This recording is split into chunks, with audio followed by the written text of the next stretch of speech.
And here is Brundle, of course, not that far behind Alesi at this point, ready to presumably take another lap off him. I think I'm right in saying. I believe you're right.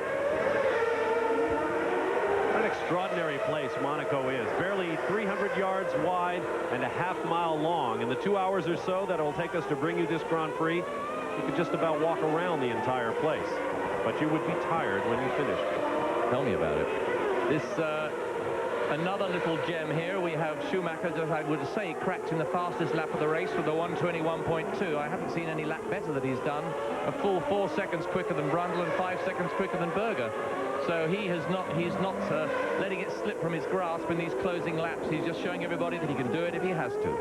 One program note, the sports reporters, regularly seen at 11 a.m. Eastern Time here on ESPN, will not be seen this week, but it will return at its regular time next week. The laps are coming down, but Michael Schumacher has been absolutely bulletproof here today. Schumacher, Brundle, and Berger, De Cesaris, Alesi, and Alboreto. McKelly is up in the points. Stay with us. It's a full day of great motor racing here on ESPN. This is the Grand Prix of Monaco, but coming up at 4 p.m. Eastern Time, 1 p.m. Pacific, Winston Cup Racing, the NASCAR Save Mart 300 from Sears Point Raceway in Sonoma, California, 4 p.m. Eastern, live today here on ESPN.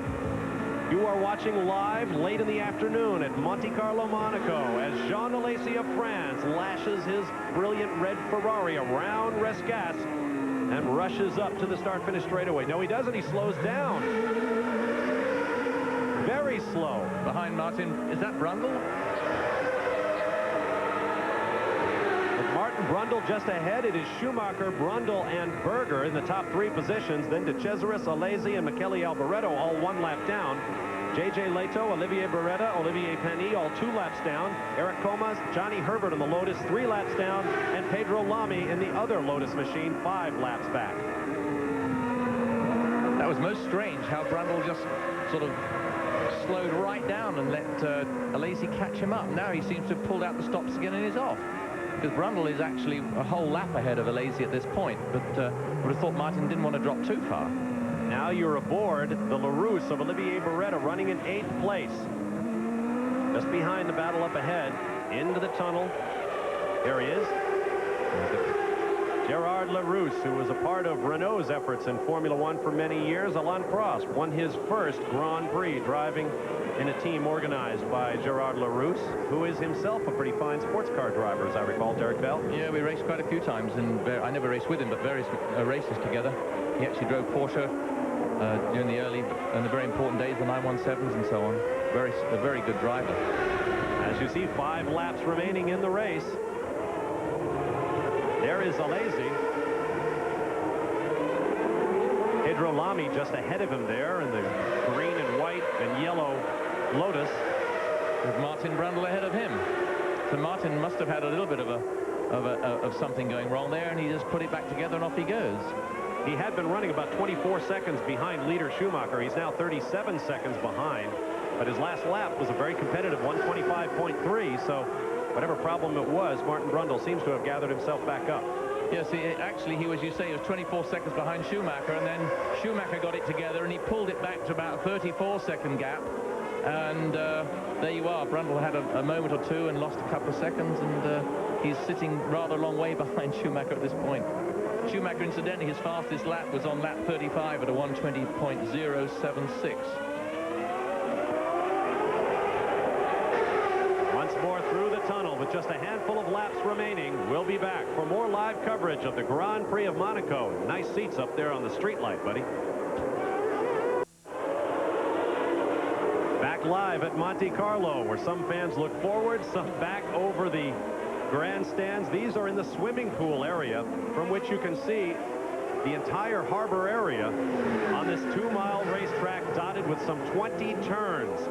The 2 Benetton teammates run together. Up front is J.J. Leto, although Leto runs 2 laps down in 7th spot. Behind him is teammate Michael Schumacher with 36.8 seconds in hand, and he'll have 2 laps to go next time he crosses the start-finish line. If the race were to end now, Michael Schumacher's 4th straight victory will give him 10 more points for a total of 40. Gerhard Berger, who runs in third for Ferrari, would move into second place with 10 points. Damon Hill, who was knocked out of the race, will score no more, but he will hold on to 7 and will remain tied for third with Rubens Barrichello. And then there would be a tie between Nicola Larini, who of course does not drive for Ferrari now that Alesi is back, but Martin Brundle, who runs in second place for McLaren, would jump up into a tie with Larini and Jean Alesi with 6 points.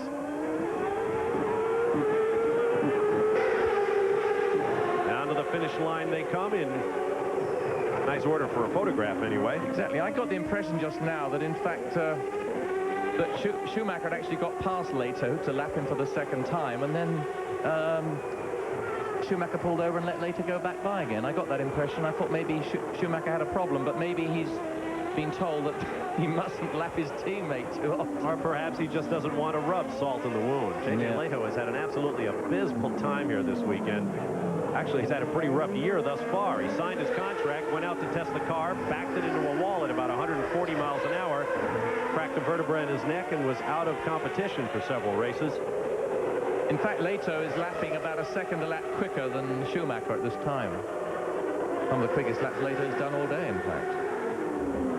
Brundle is 36 seconds behind, and Berger is some long way behind that, so it's there's nothing very exciting happening down the field at this time, which is a great pity. I love to see grandstand finishes, particularly at Monaco, and we've seen a few over the years.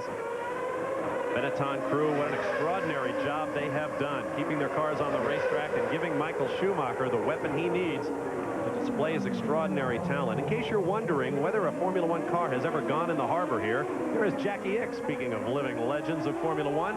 He is the chief steward here, I believe. Yep. He doesn't talk to me when he's here, and he talks to me when we're at Le Mans. It's funny, isn't it? We're beginning the last lap. In fact, 2 drivers have gone into the harbor. Alberto Ascari and Paul Hawkins at different times. In case you recall, the movie Grand Prix, in which a car went into the harbor, that was a recreation with a stunt driver in the machine, as I recall. Yes, not a very nice way to go. And I remember in those early days, in fact, they always used to have divers sitting there in the boats waiting for the drivers to fall in. That wasn't really a very nice way to start a race. Look, as you went around the warm-up lap, seeing guys waiting there with their tanks on their backs ready to go out and pick you out if you flipped over the edge. They are still out there, in fact. But you just can't see them because the guardrail's there.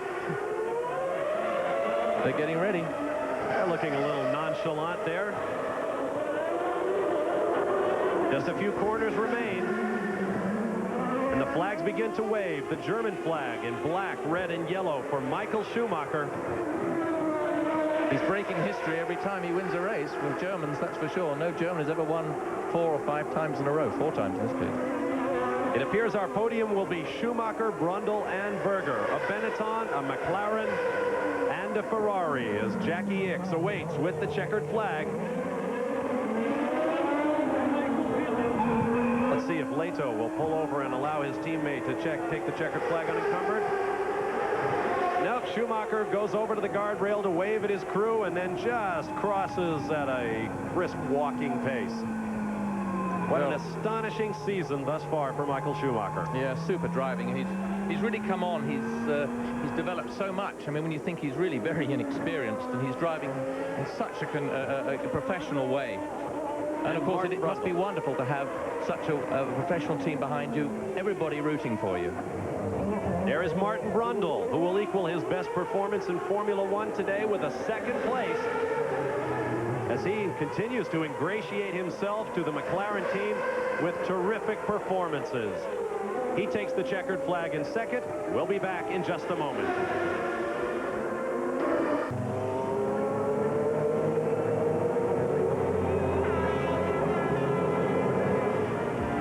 ESPN Speed World presentation has been brought to you by Haviland Formula 3 Motor Oil. Add more life to your car. And by Peerless Faucet. Get more out of your faucet than just water.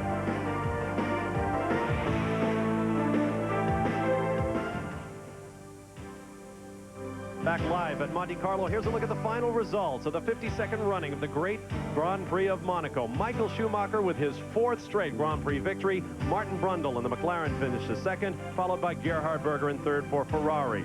The other points-paying positions, Andrea De Cesaris with a great drive for Eddie Jordan, followed by Jean Alesi in the 2nd Ferrari, and Michele Alboreto in his Minardi. Through the 12th spot, J.J. Leto, Derek Daly, your final thoughts on this great race. Derek Daly, unfortunately, happens to be at Indianapolis. I thought it was a great race. It was a great pity for me that Hakkinen fell out so soon. I thought that was going to be the act of the whole race. Very exciting right up towards the end, and then, of course, it climbed out down towards the end, and it was just a nice run over the line for Schumacher. There you see Michael Schumacher. Let's take a look at the updated points. Schumacher now with a perfect total of 40. Gerhard Berger, as I mentioned earlier, moves into second, followed by Damon Hill and Barrichello, who did not finish the race. Martin Brundle moves into a tie for third place with 6 points. Make that fourth place with 6 points. The constructors' points, Benetton with 40, Ferrari with 22, and Jordan with 10. Checkered flag coverage of the Grand Prix of Monaco will be coming your way on Saturday, May 21st at 2:30 p.m. Eastern Time here on ESPN. And we hope you'll make a note of the next stop on the Grand Prix Tour, Sunday, May 29th, the Grand Prix of Spain from Barcelona at 7:50 a.m. Eastern Time, live here on ESPN. Michael Schumacher of Germany has made Monaco his personal stage today, and he breaks up a long line of great champions dominated by the late Ayrton Senna. We would be remiss if we did not pay final tribute to Senna here. We will do that now. I'm Bob Varsha for Derek Bell and Eddie Irvine. So long, everyone.